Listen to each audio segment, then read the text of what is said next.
Metade do eleitorado brasileiro diz ter deixado de conversar sobre política com amigos e familiares nos últimos meses para evitar discussões. Esse foi um dos recortes da pesquisa Datafolha, pesquisa que foi feita no final do mês de julho deste ano, portanto, 2 meses aí antes do primeiro turno das eleições.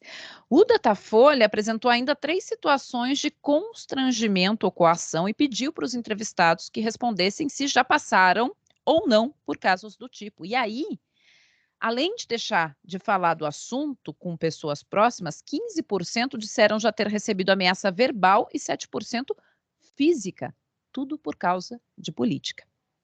Humanamente, programa da Band News FM, que é feito sempre em parceria com o Instituto de Psiquiatria do HC da USP, hoje vai falar sobre diálogo, tolerância e também sobre o consumo de informações. Para isso, a gente conta sempre aqui com as mais equilibradas análises do Daniel Barros. Oi, Daniel.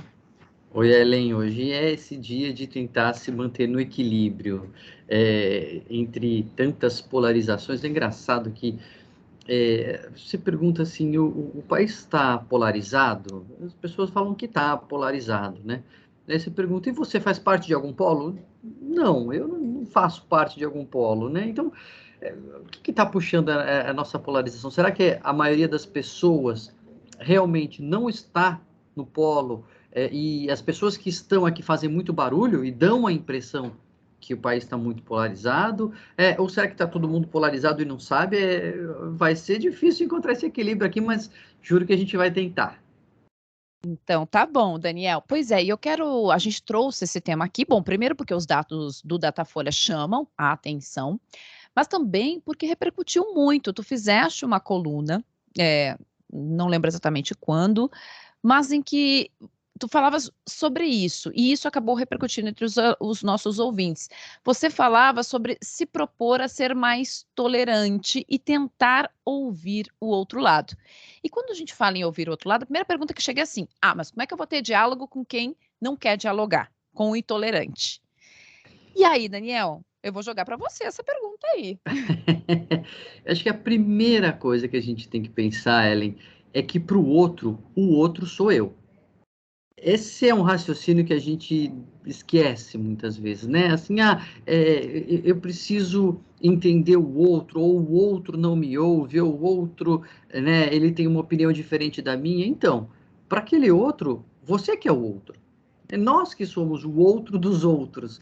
E quando a gente começa a pensar sobre isso, quando a gente começa a cair a ficha, a gente vai entender que se quisermos dialogar ou resgatar a arte do diálogo, nos aproximar, nem sei, a gente pode conversar hoje ao longo do programa se vamos voltar a falar de política ou se é melhor ficar sem conversar mesmo, mas se nós quisermos conversar, se nós quisermos abrir um canal de diálogo, e isso eu acho que tem duas vertentes. Uma é com a sua família, no almoço de domingo, e a outra é o diálogo como sociedade, que esse, sem dúvida, a gente precisa ter, a gente precisa aprender isso, primeiro, é, assumindo nós essa postura de ouvir. Por que eu enfatizo isso? Porque às vezes fica nessa história, mas ele não quer dialogar. Ele não quer ou a gente não quer? Né? Assim, ele não quer me ouvir. Porque às vezes as pessoas falam assim, ele não quer dialogar, e elas estão querendo dizer assim, ele não quer me ouvir. Né? E o diálogo não é só se fazer ouvir. O diálogo é ouvir e falar, ouvir e falar. Então, se nós que estamos aqui preocupados com esse assunto, quisermos avançar nisso, talvez o único caminho seja começar ouvindo. Então, sentar e falar, então tá bom. Você é desse lado, você é daquele lado, você acha que sim, você acha que não? Então vamos lá, me explica. Só que essa é uma postura ativa, viu, Ellen? Essa é uma postura que quando você. Não dá para fazer da boca para fora, não dá para fingir. Você tem que sentar e realmente demonstrar interesse. Então vamos lá, me explica por que que você acha que foi golpe, por que que não foi golpe, por que que a urna vale, por que que a urna não vale, por que que pode ter arma, por que que não deve ter aborto, sei lá, qualquer assunto que seja quente. Aí fala assim, então vamos sentar aqui e eu vou ouvir o seu lado. E aí eu ouvi com interesse, de fato, ouvi como alguém que sabe que do outro lado, ali você está conversando com uma pessoa que tem um motivo para acreditar naquilo que não é ser burra. Esse que é o principal ponto. A gente tem essa mania, e isso veio num crescente nos últimos anos, de achar que o outro é burro. Né? Então, quem não concorda comigo, quem está do outro lado, quem tem outra opinião, só pode ter a outra opinião porque não entendeu. Então, deixa eu explicar. E aí você acha que você explicando, o outro vai entender e vai mudar para o seu lado. E se ele não faz isso é porque ele é burro. Então, o outro está te vendo da mesma forma. Então, vamos partir do princípio que a pessoa não está com aquela postura ou com aquela escolha por falta de inteligência, mas tem outros motivos pelos quais ela acredita naquilo. Vamos ouvir. E partindo desse início, desse pontapé inicial, dessa predisposição para ouvir o outro, certamente alguma possibilidade de diálogo começa a surgir. Você sabe que quando eu li, o teu texto sobre isso, né, de tentar olhar para o outro com uma boa vontade, né, de tentar entender de fato os argumentos do outro, eu fiquei refletindo sobre o seguinte: no fundo, quem é a favor e quem é contra o aborto tem a mesma intenção. No fundo, quem vota em X ou quem vota em Y tem a mesma intenção, que é de ter um país melhor, né. Ou seja, o objetivo é o mesmo, a gente só tem ideias diferentes sobre como a gente chega até esse objetivo. Eh, esse seria um bom caminho também para a gente começar a tentar, entender melhor o outro? Perfeito, Alice. Ninguém vota em A, B ou C pensando assim, putz, vou votar aqui porque isso aqui vai ferrar com o país de uma vez. Não, né? Quem está votando vota porque acredita que é a melhor opção, porque ou porque acredita no que está sendo dito, ou porque acredita que no leque de opções aquela é a menos pior. Enfim, aí tem toda outra discussão, né, de votar no menos pior. Mas enfim, como você bem colocou, quem defende o aborto ou quem critica o aborto está pensando no bem da sociedade, só que está olhando por outros pontos de vista. Então tem uma técnica interessante, que é, depois que você ouviu bem a pessoa, e deixa assim, você, olha, me explica direitinho o que você acha. No momento seguinte, você, até para demonstrar que ouviu, você fala assim, então o que você está querendo me dizer, deixa eu ver se eu entendi.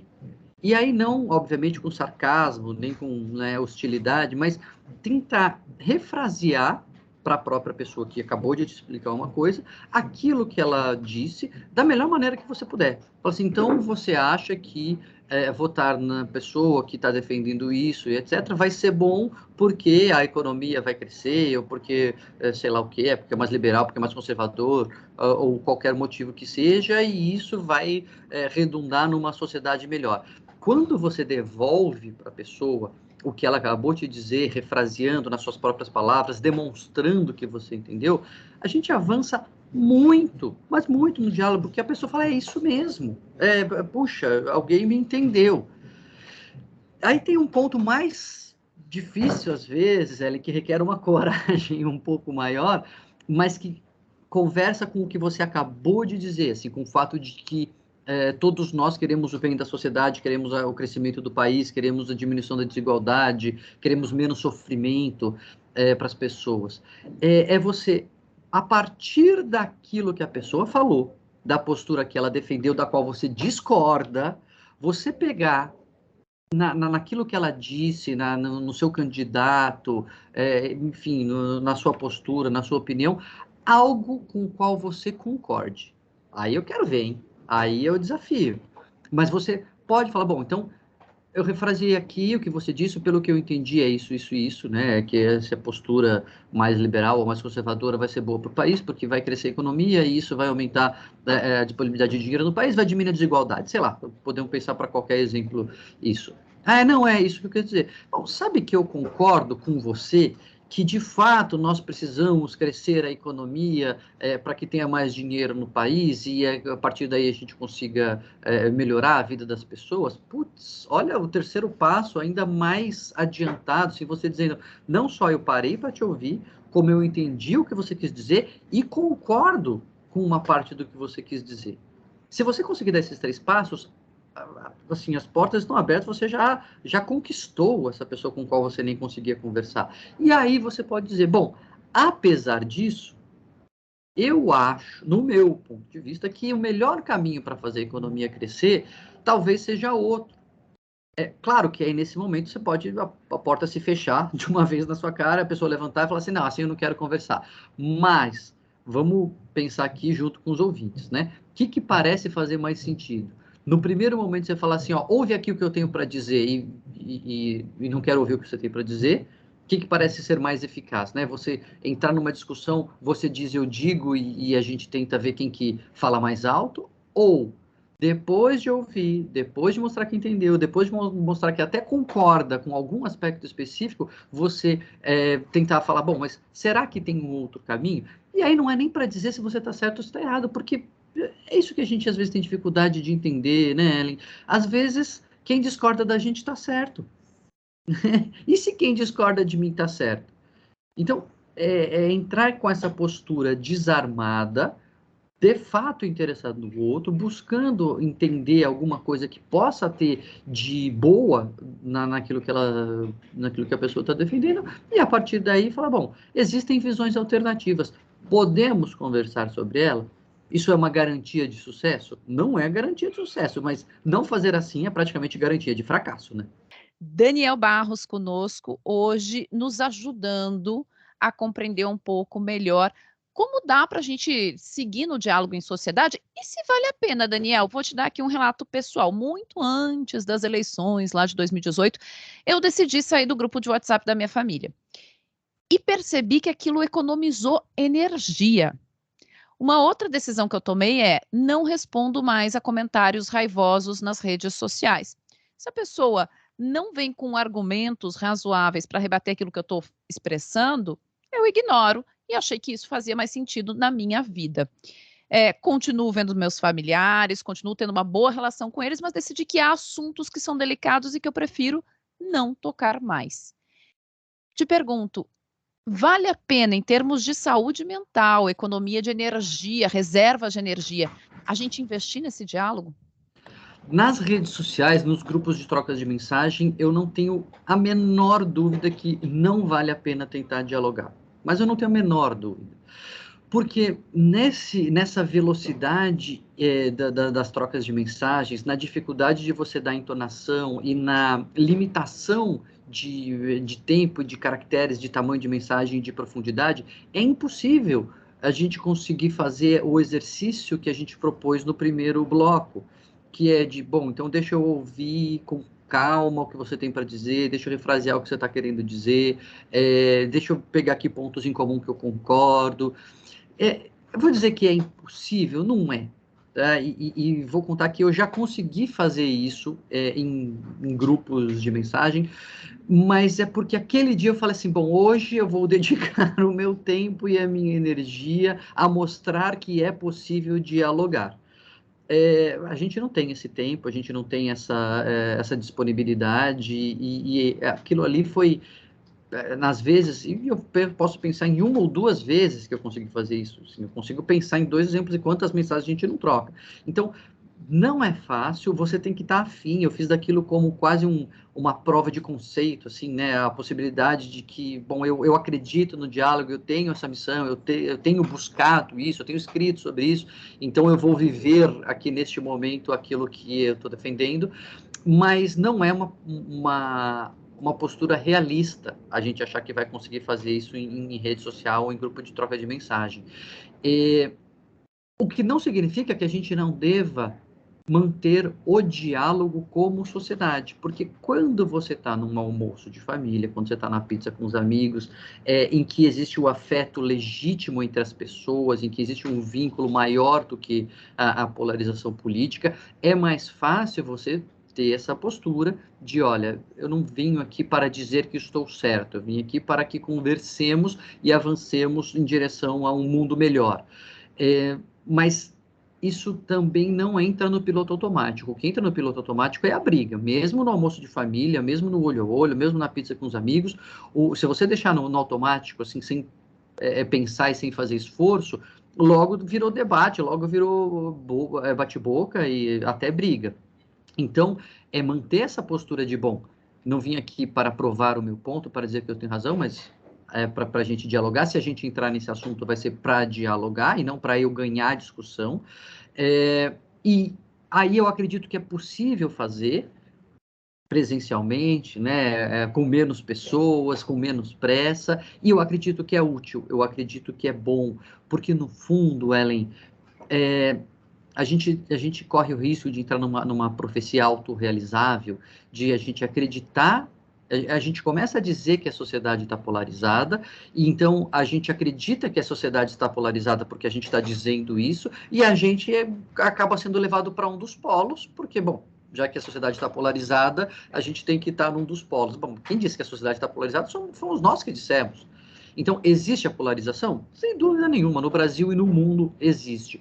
Mas eu ainda tenho a sensação que a minoria barulhenta que fala mais, porque quanto mais radical, quanto mais polarizada a pessoa, mais a tendência dela é gritar, e quanto mais centrada, quanto mais razoável a pessoa, mais menor a chance dela gritar, dela sair gritando.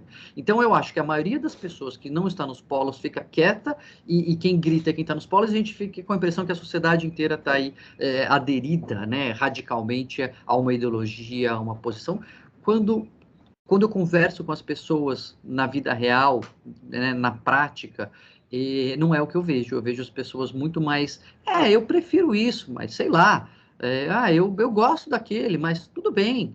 Então, enfim, eu acredito que é importante sim a gente manter o diálogo, mas sem dúvida nenhuma, assino embaixo a sua postura de a gente não dar bola para hater, assim, e não dar bola para hater, no meu ponto de vista, é inclusive não lê-los.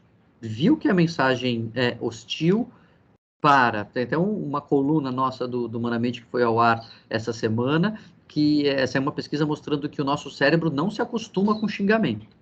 Ofensa sempre traz uma resposta emocional, a gente não consegue ignorar. Sempre que você é ofendido, aquilo desperta em você uma reação e uma reação negativa. Então, a gente não se acostuma com isso, vale a pena ignorar e nem ler.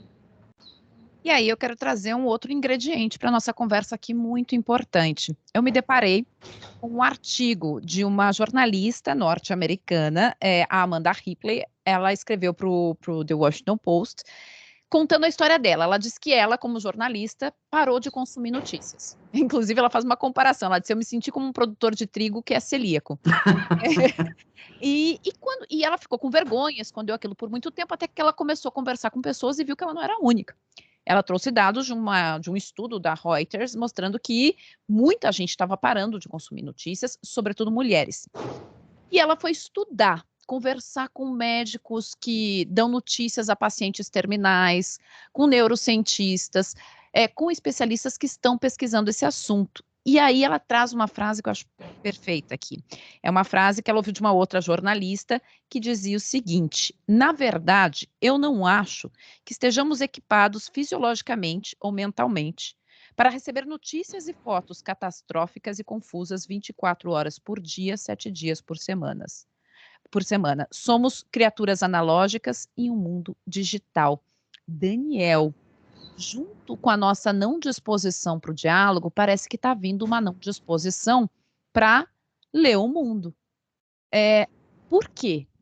Eu comecei a fazer uma reflexão semelhante ao longo da pandemia, viu, Ellen? Assim, não estava no foco da política, mas isso depois acabou gerando essa reflexão mais ampla também, é, porque eu me peguei, como quase todo mundo, naquele começo de pandemia, vendo lá todo dia placar de mortos, quantos infectados, quantos morreram, tá chegando perto, que bairro que tá, como é que tá no mundo, como é que tá na China, como é que tá nos Estados Unidos.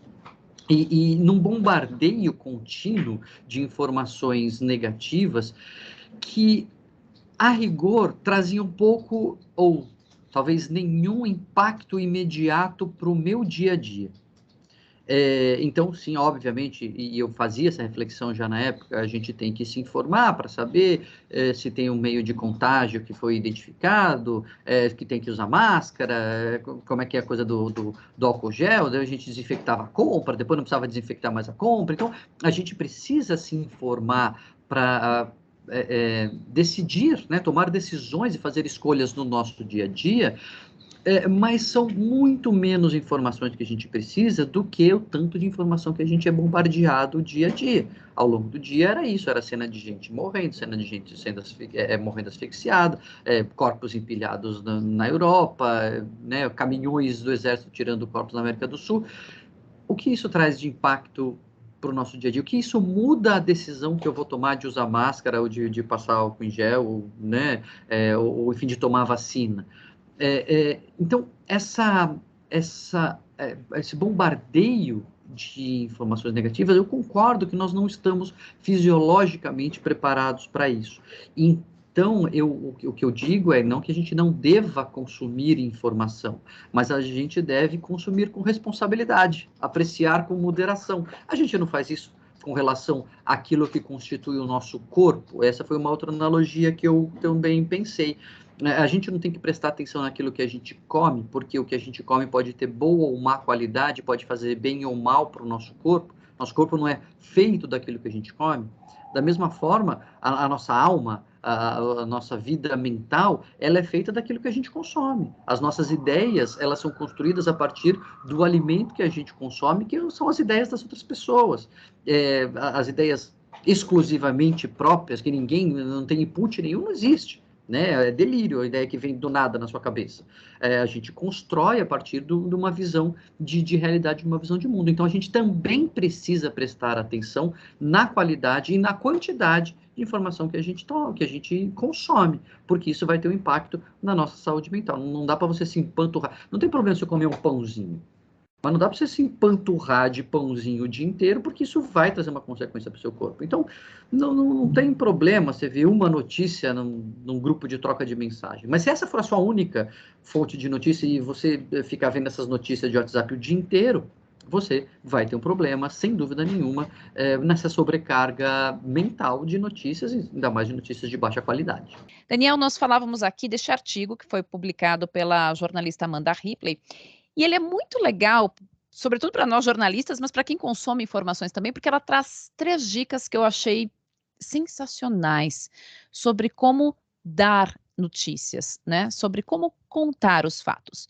A primeira delas, ela diz o seguinte: as pessoas precisam de esperança. Elas estão se afastando das notícias porque a esperança é como água, a gente precisa. É isso mesmo? O ser humano, ao ler uma notícia, ainda que difícil, quer ter um pingo de esperança de que, e aí caso com a segunda dica, ele tem como agir em relação a ela? É muito boa essa ideia, viu, Ali? Porque existe até um modelo de entendimento do sofrimento mental, que é o modelo do desamparo aprendido. Então, foi feito com cobaias, em experiências bem interessantes, mas que a gente consegue extrapolar para o ser humano, que é quando você tem a sensação que não tem controle nenhum sobre uma situação que te é aversiva, que é ruim para você, isso vai levando essa sensação de desamparo e, em último caso, assim, um quadro que se assemelha muito, ou pode chegar a ser mesmo a própria depressão. É a ideia de desesperança, não tem o que fazer, é o desalento, que muito se comentou também. Assim, bom, tá tudo ruim e não tem nada que eu possa fazer. Então, o jornalismo ele tem esse desafio, porque ele nunca foi tão, eu acho que desde que surgiu o jornalismo, ele nunca foi tão reinventado como nos últimos tempos, particularmente bastante atacado, né, por conta do momento que a gente vive, mas ele também nunca foi tão necessário. Então, é preciso, de fato, que a gente informe as pessoas para que elas consigam tomar decisões, aquilo que a gente falava, né? Assim, pô, eu preciso saber sobre a pandemia, pegando um exemplo recente que está fresco na cabeça de todo mundo, sobretudo porque eu preciso saber o que eu tenho que fazer. Então, não basta eu saber que tem, sei lá quantos milhões de mortos na Europa ou no mundo, eu tenho que saber que usar máscara me protege, diminui meu risco. E isso me dá uma esperança. Então, essa articulação de como montar a notícia de maneira que seja relevante para a vida das pessoas e que elas tenham essa sensação de agência, que elas tenham uma possibilidade de agir sobre isso, eu acho bastante fundamental. Eu acho que isso tem um grande apelo e um grande gancho para a relevância do jornalismo. É uma coisa prática. Tem um exemplo que ficou clássico e na época que as revistas faziam mais sucesso, né, que tinha uma revista americana, tinha a revista da mulher, a revista do homem, sobre a saúde da mulher, sobre a saúde do homem, e uma das matérias mais repercutidas na revista, acho que do Men's Health, acho que era isso, era como preparar o cereal na proporção perfeita de leite e cereal. Qual era a proporção perfeita de leite e cereal? Isso repercutiu demais, porque, lógico, nem tudo é cereal e leite na vida das pessoas, mas trazia uma coisa muito prática de uma dúvida que às vezes a gente nem sabe que tem. Então, esse é o caminho, esse é o desafio, eu acho, da reinvenção do jornalismo e do próprio diálogo, né? Voltando para o primeiro bloco. Para que a gente vai conversar? Por que a gente conversa? Para a gente trocar ideia e saber como agir e em que direção agir para um mundo melhor. Então, acho que passa por isso também, né? Não é só apontar o erro do outro, você está errado, você tem que fazer diferente. Não, existem caminhos. Quais caminhos a gente pode considerar nas nossas decisões?